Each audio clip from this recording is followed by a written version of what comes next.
Observer. Introduction.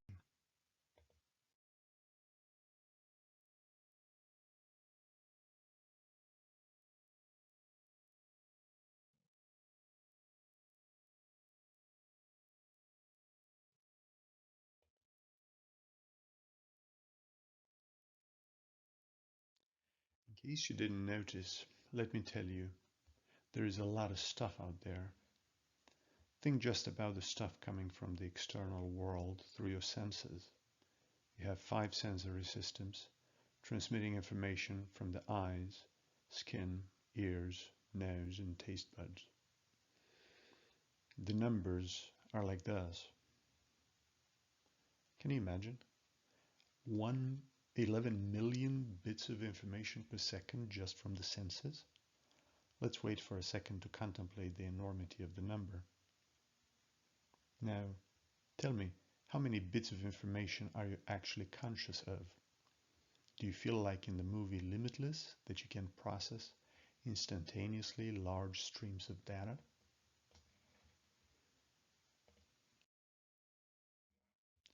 Let me break in the humble news.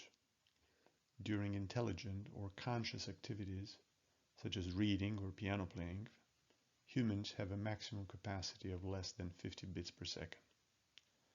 The human body sends 11 million bits per second to the brain for processing, yet the conscious mind seems to be able to process only 50 bits per second. This is a fantastic rate of compression. It takes about half a second to actually do the compression. And this is the lag between, for example, seeing the landscape in front of you and becoming conscious of what you see. Every second of you looking at it, 11 million bits of information keep coming through the senses, and half a second later, the brain is compressing all that to under 50 bits of information that you're actually conscious of.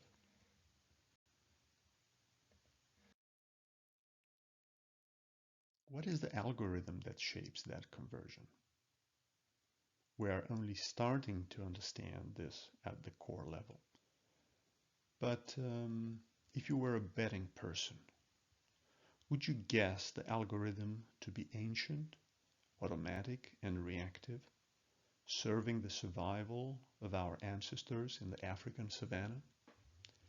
Or that it is current, modern, thoughtful, nuanced, and wise, offering the best chances for successful processing of information for the contemporary person living in between multiple super complex environments?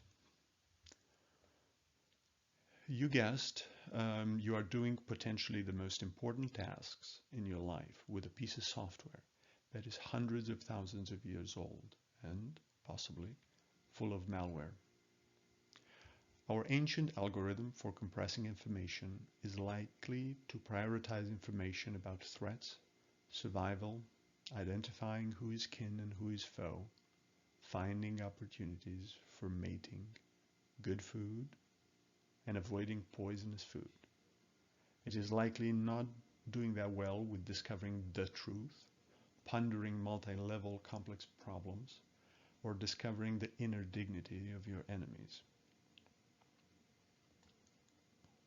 Welcome to the automatic you, the subsystem within you that reacts to things as if they are threats in the jungle, makes rash decisions, engages in futile partisan arguments, eats too much cheesecake, takes the appearance of things as the essence of things, etc., etc., etc. Now, if we pause for a second, you may consider pushing back a little and feel that it's actually the authentic you, the entity that likes cheesecake so much. You may continue saying that you feel yourself to be just one, indivisible, sovereign, making conscious choices, having opinions and feeling one way or another about the things surrounding you. That when you look around, a world appears to you, and the world is both yours and real. If you'd like to push back with such arguments, I would tell you that it feels the same to me as well. that on the surface things appear to be in a way, but if you look closer, you start to detect that there is a machine underneath, that it's doing its thing. I do not want to insult you by calling you a machine. I think that we are ensouled beings and we can achieve more of our potential, that we can live with a lasting sense of deeper satisfaction if we develop insight and at least some capacity to adjust the parts in us that are reactive, automatic, and default, and have them able, when needed, to be measured, thoughtful, and creative. We cannot escape having a set of automatic algorithms, and we see that we develop them from childhood on, a series of conscious ones, a way to track things that become significant through the socialization process. Paying attention to the ABCs in first grade feels awkward because it relies on an updated new algorithm that compresses information in a way that, for example, discards the information about the bird chirping outside while favoring ridiculous information from some signs on the paper. If you could develop the capacity to filter through the ocean of information surrounding you with a set of new algorithms that better suit your life and your work? What if you could upgrade and update these filters in order to continuously keep in sharp focus the information relevant for the next step in everything you want to explore and know? Can I promise that we'll get to the summit of supreme wisdom? But for sure, we can make a number of useful steps towards understanding ourselves. The method we will follow is to identify functions or structures in our mind and explore the way in which they seem to be there in their default version and try to understand the ways in which we may get them to do a better job.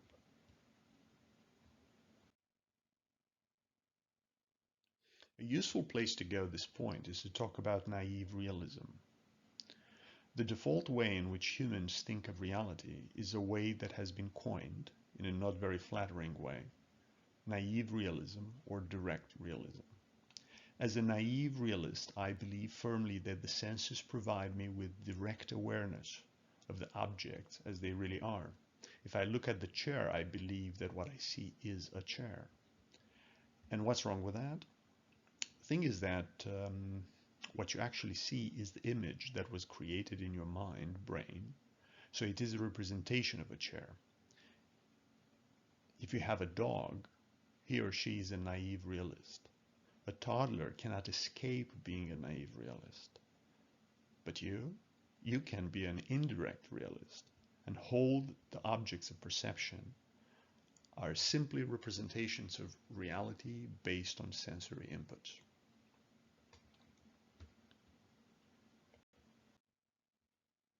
It is not that the chair does not exist. It simply means that the chair has its own primary qualities of size, weight, solidity, possibly motion if it is a wheelchair, that cannot be understood through simple observation, but they can be measured in some form. The indirect realist accepts that in observing the chair, I am operating only with secondary qualities of the chair, like shape and color and so forth. That will be the basis for my perceptions. Both qualities, primary and secondary, belong to the chair, not to my mind. But when I first look at the chair, some of its secondary qualities, like brown, wood, or leather cushion, start to mix with my own representations of brownness, woodness, or leatherness.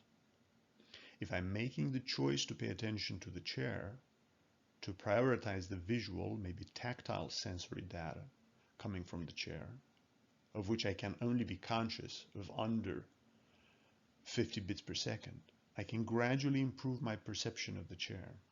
I can detect nuances of brown in the color, the texture of the leather, softness or hardness, and other aspects like comfort and style. Thoughts and memories will start to associate to these representations. Like I can discover a resemblance between this chair and the chair that my grandfather used to sit on when I was a little kid. Mind is very associative in that way. The primary qualities of the chair can be measured, and in this sense, we consider them to produce objective data, while the secondary qualities are perceived through the senses and produce subjective data about the chair.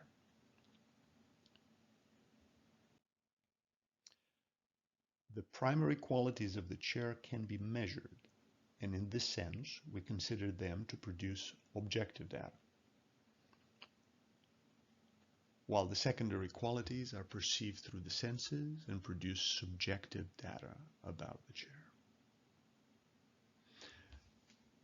Now, after I made such a big deal about this chair, imagine that we're talking about the chair on which you are supposed to stay for a job interview. In this case, it is likely that you will barely notice the chair and register close to no details about it. You may want to Google the invisible gorilla experiment in psychology. That is a classic example of the limitations of perception. All this appears simple enough when the object of exploration is a placid chair, but in our lives we tend to have bigger fish to fry. For the next several sessions, we'll explore what goes into being a good observer. We'll start with more general aspects of being an observer, and we will concentrate gradually on what a good observer can do in psychotherapy.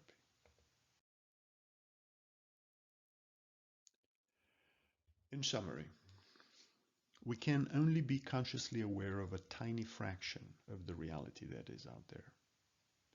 Because of this, what you pay attention to, what you prioritize and include versus what you disregard and exclude is critical in every way possible.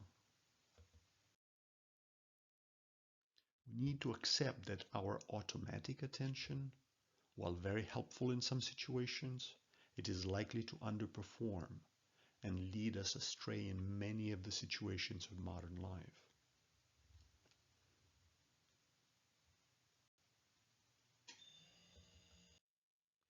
Because of that, we need to cultivate attention 2.0, a kind of mindful, creative, imaginative attention that can help us make better sense of what is out there in the world, but also in here, in our minds. Attention 2.0 is probably the core skill for the observer. A useful and established way to name what we're paying attention to is object. The object of perception can be the chair we spoke of, but can be a person or just an aspect of that person, like the way in which she might speak. We may choose to pay attention to the way she speaks, and we will call that the object of our exploration. When we observe an object, we are not experiencing directly the object, but we develop representations of what we sense and associate them with similar representations we have in our memory.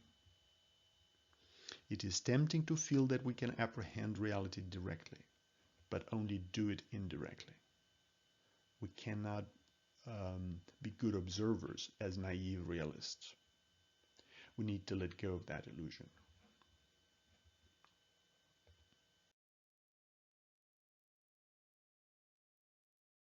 This is a famous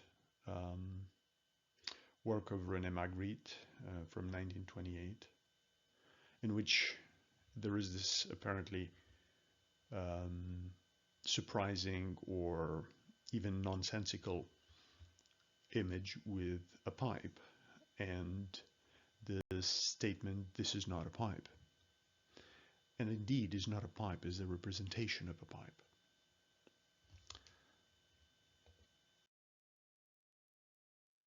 Therefore, when you look at an object, you develop representations more or less detailed of the object. The first temptation is to say that your representations are objective, but you need to accept that while they may have some objective aspects, they are generally, may be entirely subjective. This is one of the things that scientists painstakingly attempt to add as much measurement to observation, and thus increasing the objectivity of the observation. Right? Scientists try to identify something that is measurable to corroborate with whatever they observe. Even when I look at a chair, I will mix new representations from the chair with old representations from my memory. All perception is constructed, fabricated. We make it ours. It is my view. These representations will be discussed again and again in future sessions. For now, I will just pin a few items to start develop the vocabulary. Representations are associative.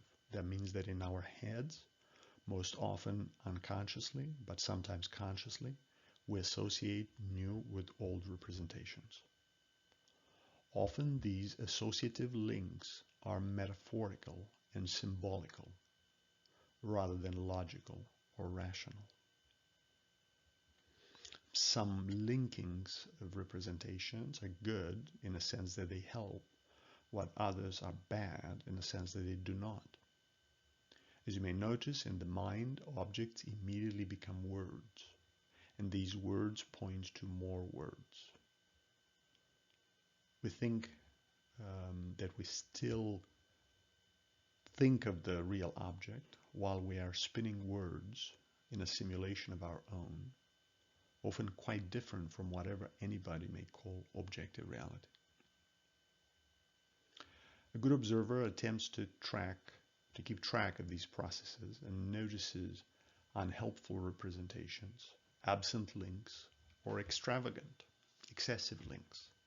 With this information, the therapist can try to get the patient back closer to the original experience of which they speak and reorganize the chain of representations in a more adaptive way.